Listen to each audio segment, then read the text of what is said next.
me to this unique conference. And yeah, I'm glad that I can give you some insight in a recent study we conducted on using AR and utilizing AR potentials regarding chemistry learning with a focus on experimentation at high schools.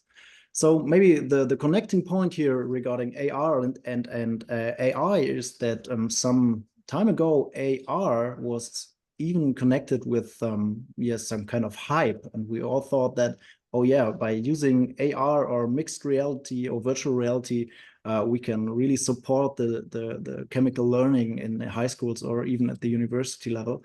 And we used some of those potentials you can draw from psychology or chemical education research and put them to the test. And one result of our study I want to share with you today. So the title of my talk is Supporting Hands-on Experimentation at School with AR, What Works and What Doesn't. So yeah, maybe let's start with some kind of basic experiment. Just imagine that students at the high school level have to carry out a neutralization reaction in an experiment. Maybe to achieve this, they use a pH indicator and maybe they observe some kind of color change during their experimentation process. So the color of the solution they are investigating changes. And during this experimental process, this is the very basic observation. And this is the observational step. And for good reasons, we typically we separate this phase, the observation phase, from the subsequent evaluation phase that the students have to carry out. In the evaluation phase, so when they have to make sense of what they saw in the experiment, we oftentimes want them to use models, chemical models, to explain on a submicroscopic or symbolic level, yeah, what they observed and how to make sense of this specific chemical phenomenon. And using AR, or maybe if you want VR, you can try to link those steps. So our question was, could it be beneficial for students to link the observational level, the observational step in experimentation at high school with combining the submicroscopic or even symbolic level during one step? And yeah, what do we know from literature is that linking the macroscopic level with the submicroscopic level is an essential part for interpreting observations of chemical phenomena. Also, we know that previous studies show that learners cannot confidently switch between the levels of representations or make links between them. That's a quite challenging task. Further, we see that students' explanations, therefore, usually do not go beyond the observable macroscopic level. So they oftentimes only report what they see, and the switch to the explanation level using submicroscopic models is, as I said, a very challenging task for students. So what do we want them to do? We want them to use models to link the macroscopic and submicroscopic levels. And here's a definition from Gier, who said that agents intend to use models M to represent the part of the world W for some purpose P. And that's what we want students to do also. Further, we can look at the purposes of the model use, which might be that we want students to use models to generate hypotheses, to explain phenomena, or even to predict phenomena and changes in the system. Models are traditionally used in science education only in the phase of interpretation or data analysis and not in the observational phase, but observations are made during the experiment itself. And to understand, maybe also from a psychological point of view, why it could be helpful to separate those phases, the observation and the analysis phase, let's have a look at what Sweller is calling the cognitive load theory. Maybe a few of you are familiar with the cognitive load theory. It's based on the assumption that the capacity, of the short-term memory, that's where learning takes place, is limited. And this limited capacity we have to balance and to use to make sense of maybe a chemical phenomenon. And typically there are three types of cognitive load. We separate this. The first one is the intrinsic cognitive load, which is some kind of cognitive load which comes from the complexity of the learning material itself. And the next form of cognitive load is extrinsic cognitive load. That's the kind of cognitive load which can be high or can be low, and it's dependent on the design of the learning material. So when it's well designed, then the assumption would be that the extrinsic cognitive load would be relatively low.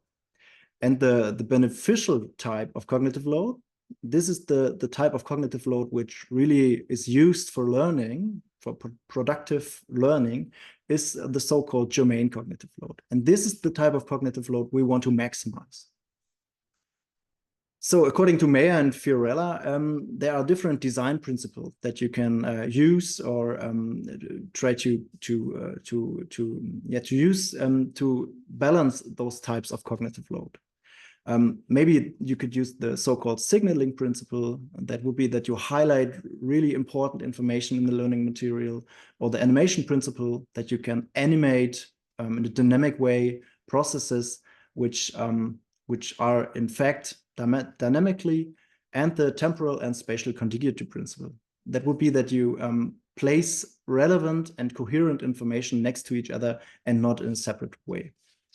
And if one takes this seriously, we can think about using AR to achieve all those principles, and that this would lead maybe to a relatively low extrinsic cognitive load, and therefore maybe to a comparatively high germane cognitive load, and that is what we want to achieve. So let's have a look at what we mean when we talk about AR. I think all of you know those terms like mixed reality, augmented reality, virtual reality, and we all use those terms, but they are not the same. So augmented reality really means that you have a real environment, maybe a real experiment in a student lab. And then you have digital elements like models or texts or whatever. And these digital elements are implemented in the real world by using technology. Virtual reality would be some kind of full digital environment, and you are closed from reality. So in our study, we focused on the use of augmented reality. So we use digital elements and put them in the real environment of students. And what makes AR AR? I think there are three core characteristics, like the combination of virtual and real objects with partial overlapping. Then second, the real-time interaction with those elements. And the third characteristic is the three-dimensionality of the virtual and real objects. So the virtual objects really fit into the three-dimensional real environment. Okay, so what do we know about using AR regarding chemistry learning or learning in general? We know that AR offers the possibility to provide students with support when working on tasks. Very different tasks, maybe experimentation tasks or text-based tasks. It's thinkable. And specific in chemistry classes, we know that AR makes it possible to include the submicroscopic level while conducting and observing hands-on experiments through virtually presented representations. A few slides, I give you an example. And let's have a look at empirical results. What do we really know what works and what maybe not work? We see that from several meta-analyses that that investigated how we can utilize AR in science education, that there are in general positive effects on the acquisition of conceptual knowledge and motivation.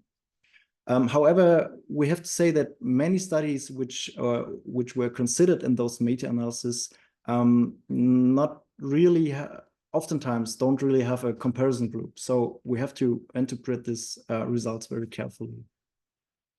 However, we know that from a review from Masuku et al. That there's potential from AR in chemistry education, especially in the area of chemical reactions and the visualization of molecular structures. We know that AR can reduce the perceived cognitive load in tasks with a high 3D character, maybe when the students have to deal with complex organic molecules. However, when we switch from organic chemistry to inorganic chemistry, then there are findings that don't really support this statement, and Alford et al. Don't really find such effects in the area of molecular geometry in inorganic chemistry. So I think we have quite ambivalent findings regarding the use of AR. Let's have a look at results from physics education. We see that using AR regarding the real experimentation process the students have to do, we can see that the extrinsic cognitive load can be reduced under specific conditions, and the acquisition of conceptual knowledge can be supported. And regarding a recent study from Zyskovsky and Hoover from 2023, we see that when we combine AR elements during the observation phase of an experiment in chemistry education, there might be positive effects on learning. And this is the question we were interested in with our study I want to present you in the next slides. So the research questions we were interested in are what are the effects of using augmented reality to model the submicroscopic level during experimentation on students' learning gains? And the second questions focus on the students' perceived cognitive load under the same specific experimental conditions. Okay, what did we do? Let me show you our study design. So first, we went to schools with students, and the students who participated in our study had to do a pretest where we measured the verbal skills, mental rotation ability, domain-specific prior knowledge, the understanding of models, experiences in IT, ICT, and the interest in chemistry. Then we split this group in 3 experimental groups. The first one had to do a real experiment with the support of AR models. The second group did the same experiment, however, they didn't get the AR condition, they got an animation, it's dynamic animation on a tablet.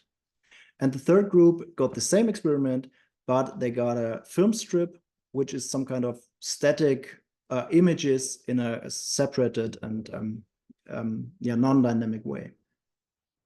Then the students were able to train with the different media types they got in their group. And then they had to conduct 2 experiments. The first one, they were very basic experiments.